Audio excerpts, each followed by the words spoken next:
Have you ever seen a picture of an atom? It probably says something like this. But where did this idea come from? How can we have a picture of something that's so small that we can't even see it? Well, it all started with Democritus. He was an ancient Greek philosopher who lived around 400 BC, and he was the first person to come up with the idea of an atom. He actually used the word atomos, which is a Greek word for uncuttable, or smallest indivisible particle. One story to how Democritus came up with this idea was that as he walked on the sand, he thought of how the sand used to be pebbles. These pebbles would have broken apart to form the sand, and he thought that the sand would eventually break down into smaller particles, and so on, until it couldn't break apart any further. The particle that would be left was the smallest indivisible particle, in other words, the atom. There were really two main parts to his theory.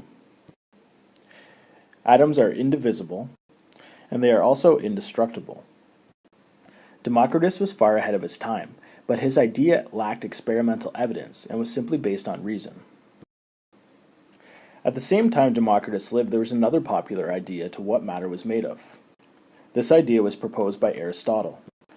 Aristotle was another ancient Greek philosopher who lived around the same time as Democritus. Aristotle did not believe that matter was made up of tiny particles, called atoms, but rather matter was made up of 5 basic elements: earth, water, air, fire, and ether. Although Aristotle's idea was incorrect, his idea was more widely accepted than Democritus' idea for about 2,000 years. Both Aristotle and Democritus lived before the development of the scientific method, and so their ideas lacked experimental evidence.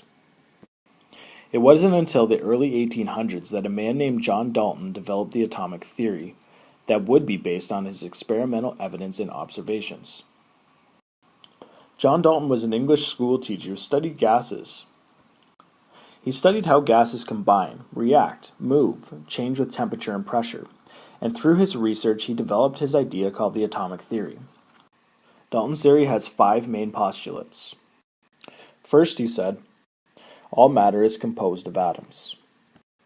Next, he said that atoms cannot be created or destroyed. His third postulate is all atoms of the same element are identical, and so different elements have different types of atoms. Next, he said that chemical reactions occur when atoms are rearranged. And finally, he said, compounds are formed by the combination of 2 or more different kinds of atoms. There was a lot that Dalton didn't know about atoms. However, his theory is still useful as the basis for the modern atomic theory. Dalton's idea that atoms are indivisible was held to be true for almost the next 100 years, until the work of J.J. Thomson. He was another English scientist who worked in the late 1800s. Thomson discovered that the atom could be divided, and he discovered a negatively charged part of the atom called the electron. J.J. Thomson worked with a device called the cathode ray tube, also known as a Crookes tube. This device was a sealed glass container that has 2 electrodes separated by a vacuum. When voltage was applied across these electrodes, cathode rays were created.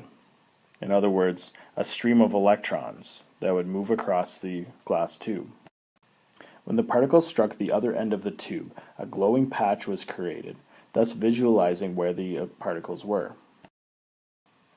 Thomson discovered that if he used a magnetic field, he was able to move or deflect these particles. These particles would also be moved by an electric field, and Thomson found that these particles would always move towards the positive charge. He was thus able to conclude that these particles were negatively charged.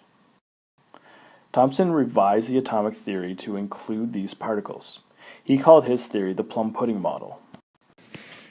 In this model, the atom is represented by a traditional English dessert. It's kind of like a chocolate chip cookie, where the chocolate chips represent the electrons, which are embedded in the rest of the atom, and the rest of the atom would be represented by the cookie. The next discovery was developed by a scientist who actually worked with J.J. Thomson. His name was Ernest Rutherford. Rutherford did most of his experiments at McGill University in Montreal, and he's responsible for the discovery of a positively charged particle of the atom that's called a proton. Rutherford fired alpha particles at a very thin sheet of gold foil. Alpha particles are relatively massive particles, and they were traveling at such high speeds, so Rutherford and his colleagues expected the particles to be able to pass right through the gold foil. This hypothesis was based on J.J. Thomson's model of the atom, or the plum pudding model. J.J. Thomson predicted that the electrons were distributed throughout the atom, and that the rest of the atom would be a positively charged portion of the atom. Since the positive charge was distributed throughout the atom, they didn't think there would be much interference for the alpha particles. And so Rutherford and his colleagues believed the alpha particles would simply pass right through the atom, and they would be detected on a screen on the other side. This was not the case. To Rutherford's surprise, he found that some of the particles scattered, and some even deflected almost right backwards. J.J. Thomson's model of the atom had to be adjusted in order to fit the new evidence. Rutherford and his colleagues believed that there must be a very massive particle directly in the center of the atom, and this particle must be positively charged. They also believed that the electrons, rather than being embedded within the atom, were actually circling around the outside of this central particle, and so the atom was mostly empty space. Rutherford was given credit for these two discoveries. First, that the atom contained a dense center, which was positively charged, and had the proton. And secondly, that the atom was made up of mostly empty space. The next discovery resulted from the research of Niels Bohr. Bohr is responsible in large part for the transition to the modern view of the atom. And Bohr's model is actually called the Bohr model of the atom. Bohr found that electrons will actually travel around the atom in discrete energy levels. Bohr found that electrons can only exist on these energy levels. They can never exist between the energy levels. He also found that electrons can move up an energy level if they are given enough energy. He called this amount of energy a quantum of energy. A quantum of energy was just a very small amount of energy that was the exact amount of energy for an electron to move from one energy level to the next energy level. The next discovery was from Louis de Broglie. De Broglie proposed that waves can act like particles, and particles can act like waves.